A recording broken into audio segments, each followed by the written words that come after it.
Hello, my fellow humans. My name is Tanya McIntyre, and this is the Red Roof Recovery Show. I'm joined today by my longtime partner in marriage and in life and in business, Sir Lancelot, I like to call him. Thank you, darling, for being here. Thanks for letting me participate. Well, you have shared my life and lived with me through my addictions for 20 plus years.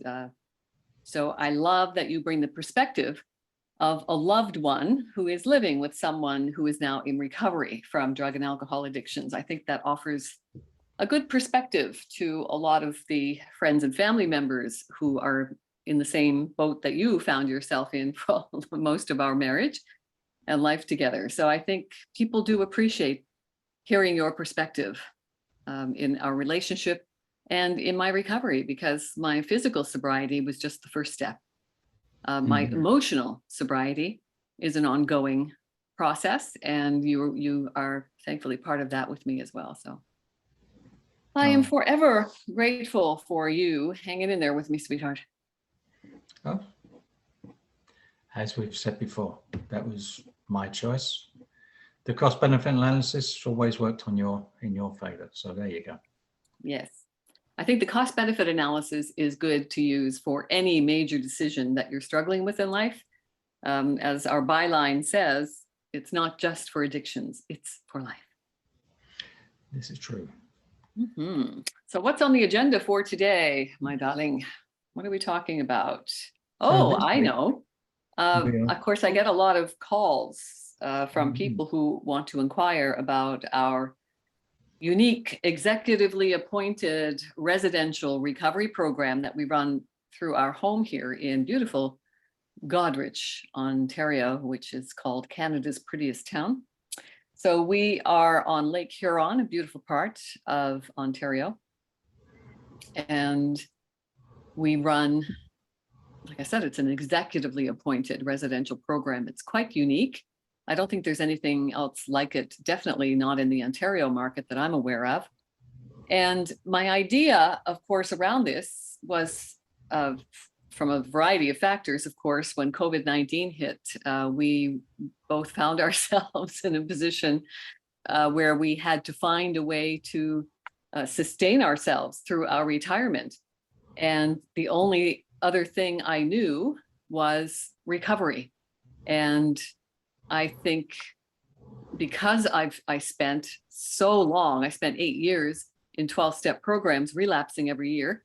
And then when I found cognitive therapies through SMART, self-management and recovery training, that definitely was a game changer for me, because I managed for the first time in my recovery journey to sustain my recovery.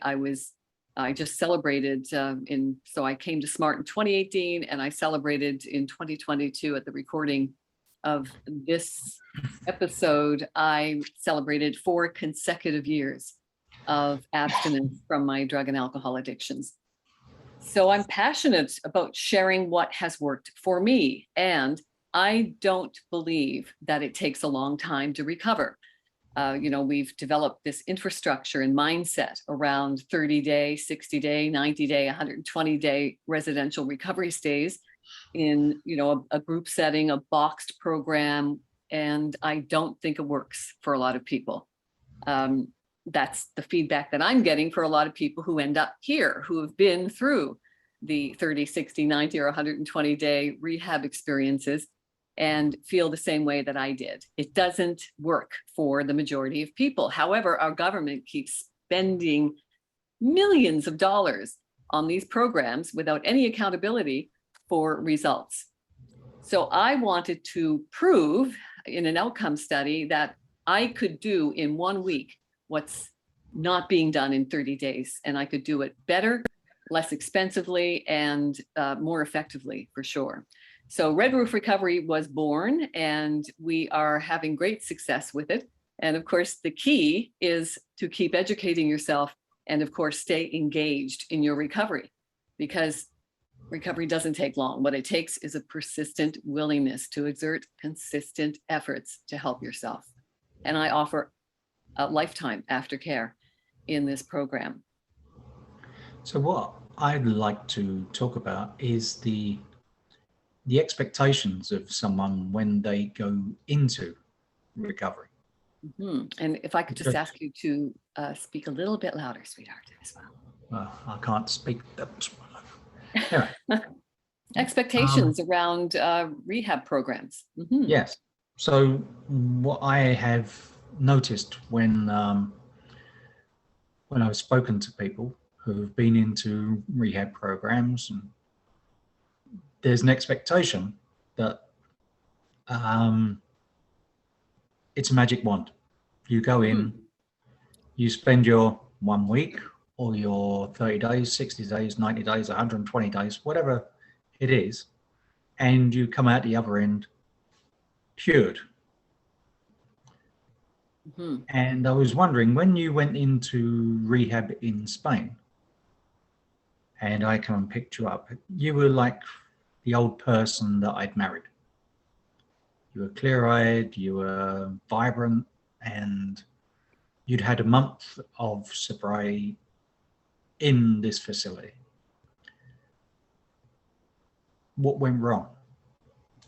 As in, you came out and you started drinking again. So was the expectation that you'd done the work and everything was going to be fine now?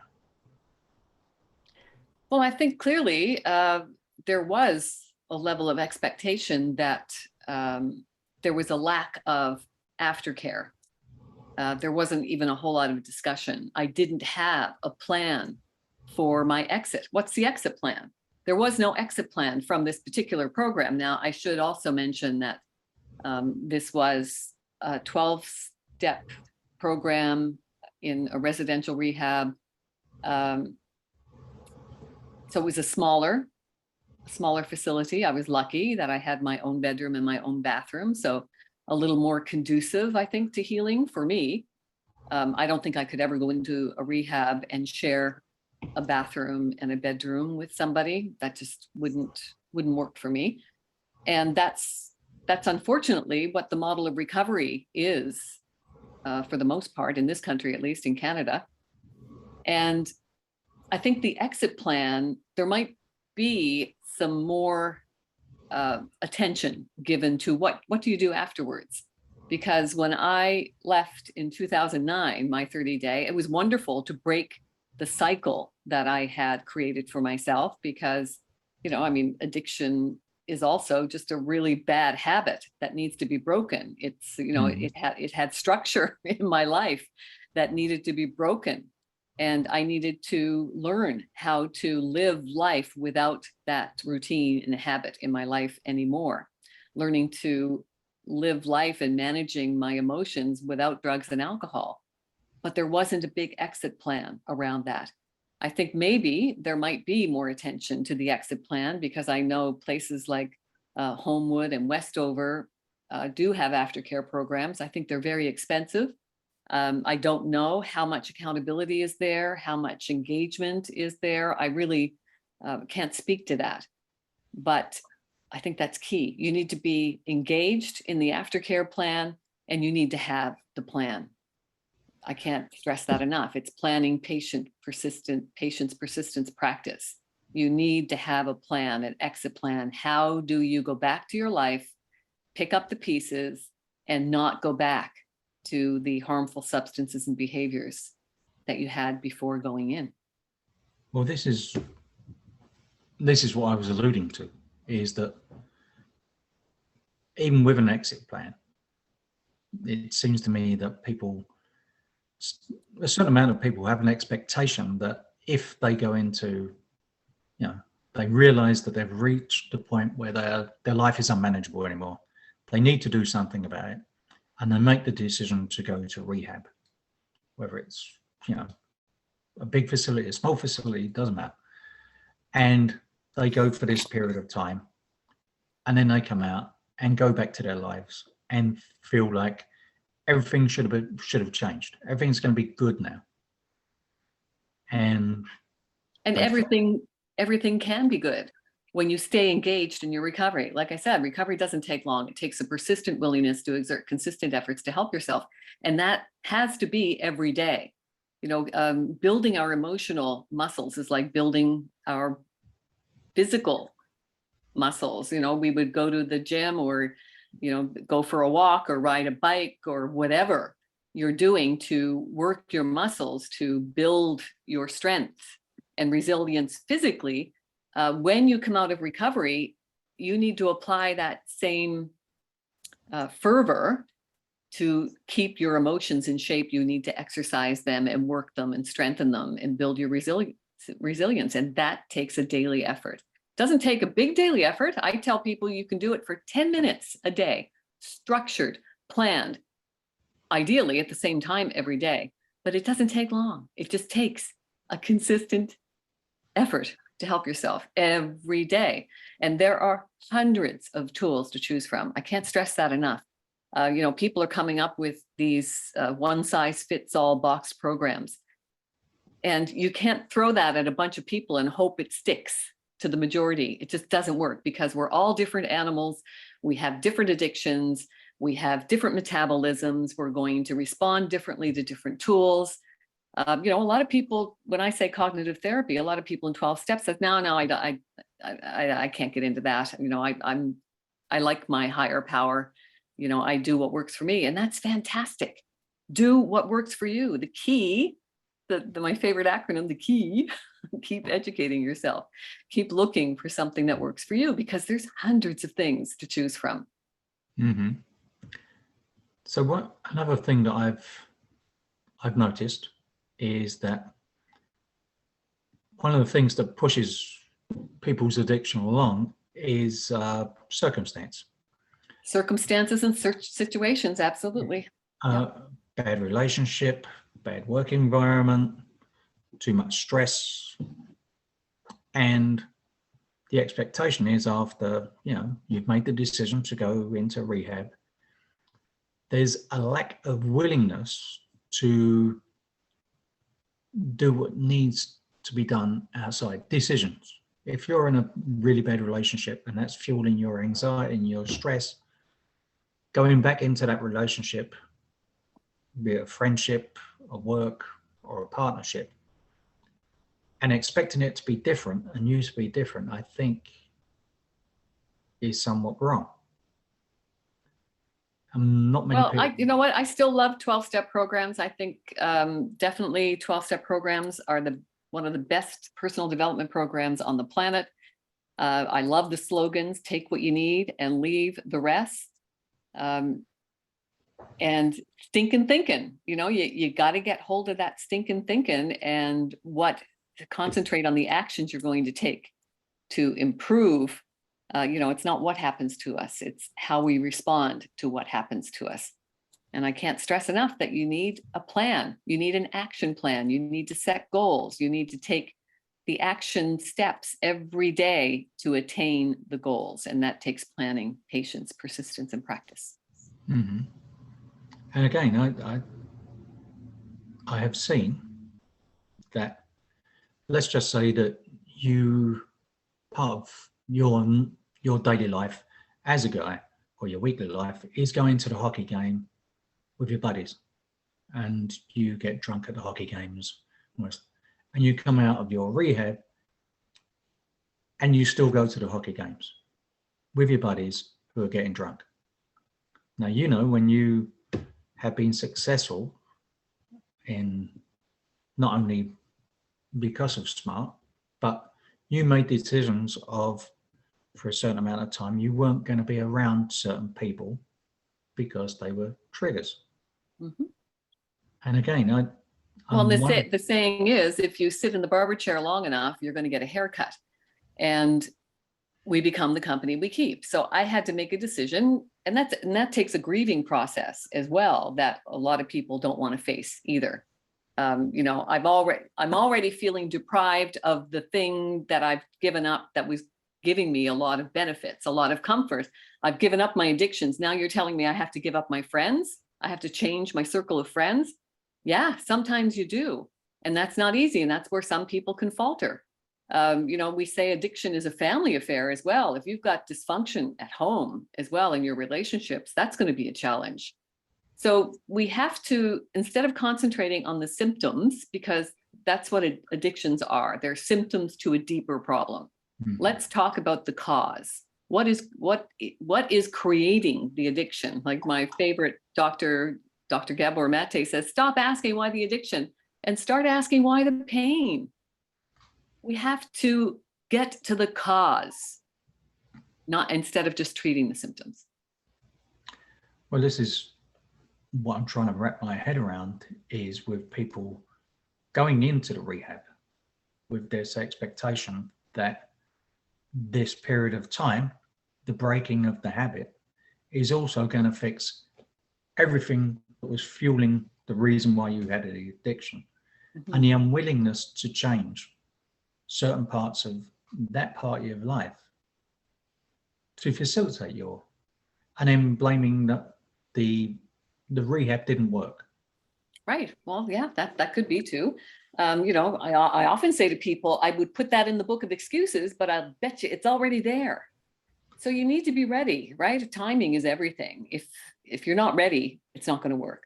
And a lot of people go into rehab on, this cycle, hoping that it'll take this time. And, really asking the deeper questions you might be better spending some time to do some contemplation around why it didn't work last time. No one seems to be asking and answering those questions.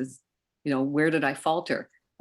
Lapses and relapses are learning opportunities, but we need to take the time to reflect on what went wrong and what can we change? What are we willing to change?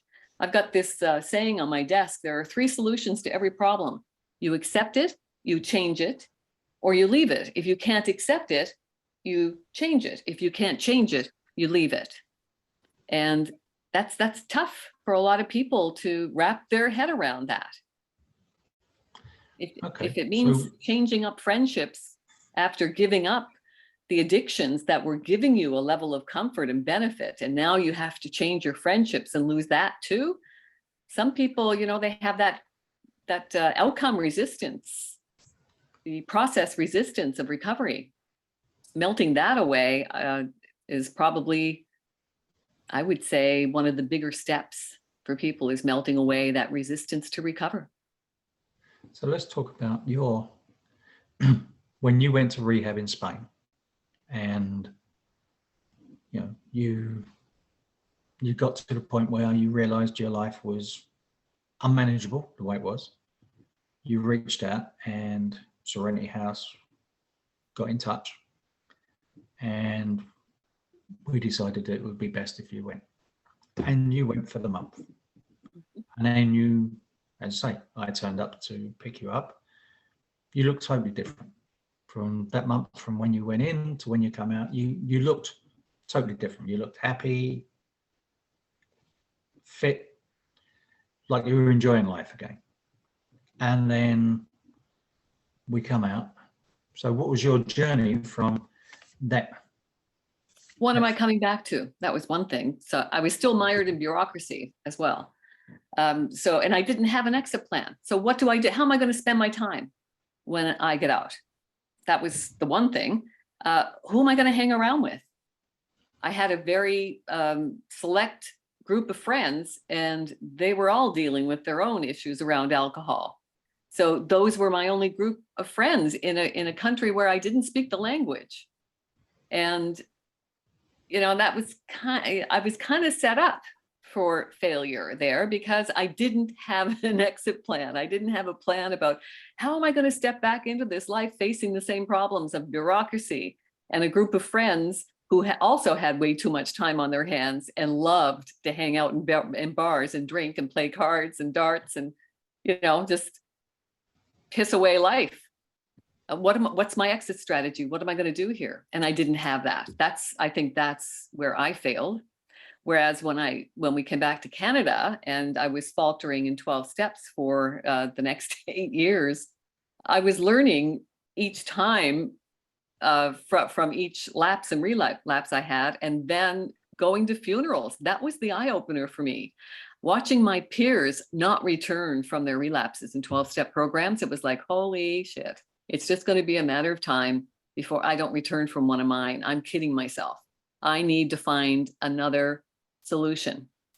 And that's when I went out looking for another solution. And in 2018, there wasn't a whole lot to choose from. There was SMART, Self-Management and Recovery Training out of Mentor, Ohio, and Life Ring, which started in Florida and started its Canada growth, starting on the west coast of Canada. And I resonated with SMART for a couple of reasons. The Mentor, Ohio, resonated with me because mentorship has always been, you know, a relevant part of my life with my dad, who I call Philosopher Dad. He was a big fan of Stoicism. So I grew up on philosophies and mentorship. So I liked the idea that SMART was founded by doctors. It was based in cognitive therapy, and it was founded in Mentor, Ohio. So I chose SMART, and I started doing SMART meetings in my community. And that was the big life changer, game changer for me, is getting engaged in my recovery, creating a new group of friends who were on the same path, and just keep doing it, right? You find something that works, you keep doing it. You keep educating yourself. That's the key. Well, this is what I'm trying to, you know, get to the bottom of, is that in Spain, you went to rehab and paid fair amount of money for that month, and Yes, did all it the was. work and came out, and it didn't stick. This And time, oftentimes the first time around won't stick. And, you know, then you're not getting the support of your family and friends, right? Because, oh my God, another failure. And then you have to carry that with you. And that can be an obstacle for seeking help, because you feel like a failure. Oh, it didn't work. Why would I go back to something that didn't work the first time? Well, I mean, ask, what's his name? The guy who invented the light bulb, although, you know, there's speculation around who really did that too. Thomas Edison, you know, that seems to be a common thing that you hear about people. Well, Thomas Edison failed to make a light bulb for 10,000 tries, but he didn't quit. He just says he found 10,000 ways to not make a light bulb. And that's how you have to approach your recovery. You have to say, yes, I'm going in here with the intention that I'm going to succeed, but you also have to accept that you might falter and fail and trip and lapse. And what are you going to do? What's the plan? You need a plan. Have I mentioned you need a structured plan? yeah, I have mentioned it once or twice, Mm-hmm. but as I say, I'm just a listener in this whole process, and And a very good one, I might add. Thank you. An observer as well. And what I have observed is that quite a number of people think that rehab is a silver bullet, that you do your time, you're cured, and you can go back to your normal life and everything's going to be fine. Mm. And when you think of it, I mean, yourself, you went to rehab in Spain and it didn't stick. You didn't go to rehab 4 years ago. No. But it seems to be sticking. Because I have a persistent willingness to exert consistent efforts to help myself. I have a structured routine. I have a plan. I have tools that I use every day. Consistent. It's consistent. We get better when we systematically apply and reapply the tools that we find that work for us. Therein lies the key. You need to find the tools that work for you, and then you rinse and repeat, apply and reapply systematically. And then just by rote, you create this neuroplasticity of our brain. We're retraining our brain. We need to override those neural networks that are not serving us. So that negative default, we call it the ANTS, ANTS, automatic negative thoughts. We need to groove new neural networks, new pathways that are going to create the default of thinking is going to be positive and empowering instead of negative and harmful. So what you're saying is that rehab should be viewed as the lessons to teach you the tools for the rest of your life. An opportunity to learn what Oh. resonates with you and what doesn't. And, you know, a lot of rehabs, they have a boxed program, or maybe, you know, some rehabs say, you know, well, we've got this 12-step option, or we've got SMART, or we've got Life Ring, or whatever, right? But it's still a boxed program. And you need to find, there's no such thing as one size fits all. You need to customize the recovery program for you, which is why I think my approach to recovery, saying, you know what, it doesn't take long. You know, we've adopted this infrastructure and this mindset around recovery that it takes a long time. And I don't think it does. It takes a commitment, it takes motivation, and it takes a structured routine. It's good to get out of the environment for a set time. And I think 1 week is enough. I've set it up for someone like me who didn't want to take a month away from life responsibilities and work responsibilities. You come here Friday after work, and we are knee to knee 12 hours a day until the following Friday. It's immersive, it's exhaustive, and it's effective because it's customized, it's personalized to the person, and we're all different. But you're still just giving the person the tools and where to find the tools and what options they've got. Absolutely. Mm-hmm. And if they think that any program is a magic bullet, if they don't take those tools and apply every day, then they're setting themselves up for failure. Right. Can you be cured from an addiction? I don't believe you can. I think it's a biological vulnerability that we're born with, and we can learn how to manage and learn how to regulate healthy dopamine levels. So we don't have to go to things like harmful substances and behaviors to get those dopamine levels, you know, that you just have, you know, that nice flow of life, so you can ride the waves of life without having harmful substances and behaviors. Yes, I know exactly. And that doesn't take long. It just takes a consistent effort. So are we ever cured? I used to believe I was cured. I would have a year of abstinence and think, oh yeah, I'm fine now. I can go out and have just, you know, a pill or two or a drink or two just to take the edge off. And that's never going to be that's never part of my life ever. And that took acceptance, unconditional acceptance of myself, of others, and of life. And how's that working for you? It's working great. And I have this little unconditional acceptance meme. You can email me at redroofrecovery@gmail.com, and I'll send you this little meme to remind you of the fact that we are all fallible humans. And this was the game changer for me, unconditional acceptance of self, others, and life. And I have it to where I can see it, and I'm reminded every day. It's like, oh, okay, excellent. Well, sweetheart, wowza, we're coming to the end of our time together. Thank you so much. Another wonderful conversation with you, as always. It's been a pleasure again.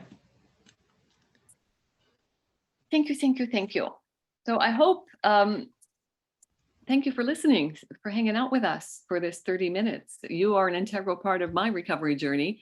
So thanks for your support. If you found this interesting and thought-provoking and helpful, perhaps you could share it with your friends and send some support our way. We would love that. And if you think you or someone you know might qualify for this unique residential recovery program, by all means, reach out, redroofrecovery@gmail.com. Remember, there's a great deal of power in knowing that the only thing we can control in life is ourselves. May the force be with you. And remember, you are the force.